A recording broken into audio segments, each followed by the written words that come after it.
Right now, the challenge is trying to build a retirement, and get into the real estate thing. Prices are really high right now. The barrier of entry is higher. Being on probation right now, I can't get my real estate license. They won't let me until I'm finished with that. So to make a long story short, I started dealing synthetics. I got into synthetics and selling those to head shop stuff. It became very profitable, and I ended up building a house out in Elma. Yeah, that ended up going south in the end of 2011, and I ended up getting one count of distribution of controlled substance analogs, AM 2201, and I was sentenced to 72 months in federal prison. When I was going through court, they went through all the transactions, so I'm just going to say what they said was 2.43 million. I started learning about financials and real estate, and when I read books in prison, I didn't read fiction. I just read anything that could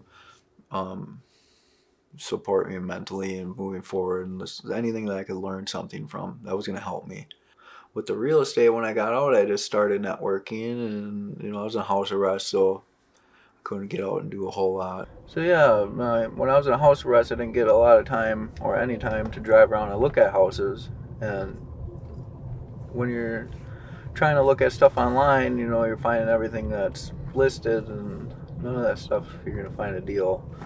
I'm trying to find something that I can either turn a profit on or rent out and cash flow. So to find something under market value, you got to get a little creative. And so what I'm doing is driving around looking for good neighborhoods with beat up houses, and things with boards on the windows, garbage in the yards.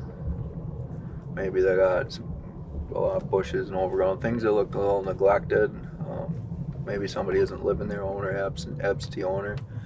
And then check the address out, look at it a little bit, and do a little research on it. Maybe and then try to contact the owner, reach out to them, and see if they're willing to do a deal on it. Maybe something, it's the creativity you gotta have when you're doing this sometimes, especially in these times when everything's so high. And I feel like I'm 10 steps behind on my end goal, which is retiring, being able to have the freedom to do what I want, retire at a decent age, and be able to,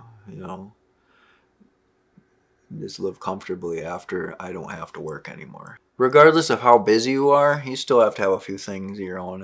You get out of your head, you have to have so what we're gonna do here your is time. that little flower. King Arthur bread flour, 12.7% protein. Through prison, I went to a culinary. I did a culinary program, and that really inspired me. I've always liked cooking, but I was never really good at it, and maybe I'm still not the greatest at it, but I understand how certain things work a little bit, so I can get by. And when I went to Duluth, I eventually was able to be like the head baker for a few months, and I was probably in 9 months or something like that. I just thought it'd be cool. I got into baking and stuff. So when I got out of prison, I decided I wanted to start getting into like sourdough and things. So I learned how to build a culture. I just did the research on it and just started working on it. And yeah, it gets a little consuming sometimes. I get a little addicted to it. But I mean, there's worse things to be addicted to than making bread. So that's one of my vices. I love to bake bread, and I'm getting pretty good at it. Take these real simple the real simple ingredients and make something really great with it. And that essentially is, you can do the same thing with life. It's just take what you got and take the things that you have and work with those and make them work for you, because that's really all you got. You can wish you had this and that, or wish you did this. You can't bring the past back and redo it. You just take what you got, move forward, and as long as you have your sights set in that one direction, you keep pushing forward and push forward, and things are going to work out one way or the other. out in the world, I do have a good support system. I have a wonderful girlfriend. Her name's Alyssa, and that's kind of been my rocky so to speak. You know, me and Alyssa live together, and I personally believe that the most important relationships are the ones that are going to be closest to the four walls that you live in. You know, that's going to be the one that affects you the most, and I think it's really good. I got that, so you need a good, strong support system to get through life. It's a lot harder without that, and I've been fortunate in that. Tell me about the house. Oh, it's got bricks and boards. It looks like, you know, if we could peel that plywood off the windows, we could take that plywood and sell it. Weeds. We did talk a few times, but you know, everybody lives their own life. When I went to prison, I didn't want to be tied with anything. As far as other things, I like to, you know, getting outdoors, doing things outdoors, a little swimming, you know, like swimming whether I like it or not, whether I'm planning on doing it or not. It might be sometimes you slip and fall and you gotta get out of there. Videotaping me in distress. Do these things have flare guns? I don't know, this is ridiculous.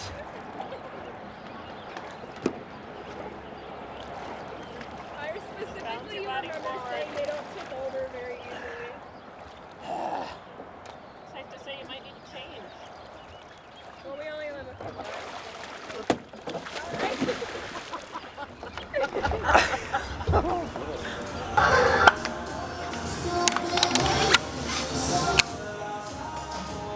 I'm getting a little older and things aren't, I feel like I don't recover like I used to, and so this lifting weights thing, as much as I like it, I just kind of backed off on it. I just do, you know, the mains, keep strong and healthy, and the lifting that's kind of, I don't know, the feeling you get when you have a good workout, you get done, you just feel great. Really just gotten into moving away from lifting weights so much for my physical health and more into jiu-jitsu. I started doing jiu-jitsu a few months ago, and I really Hips coming up I off love the it. hips It's up really off the floor. inspiring. Okay, that's the important part. So here, hips up off the floor. Right, just like Jiu-jitsu, it's just the thought process behind it's really technical. It's really technical, and I mean that's the one thing that makes me overthink the most when I'm in, because there's so many moving parts, and a lot of the moves are actually super simple, but then when you get to doing them, you overthink and overcomplicate it. But it's just like a puzzle, and I really like that. And that's, I always feel good when I'm done with jujitsu, even if I have a sore neck or whatever. You know, get beat down a little bit. It's still fun.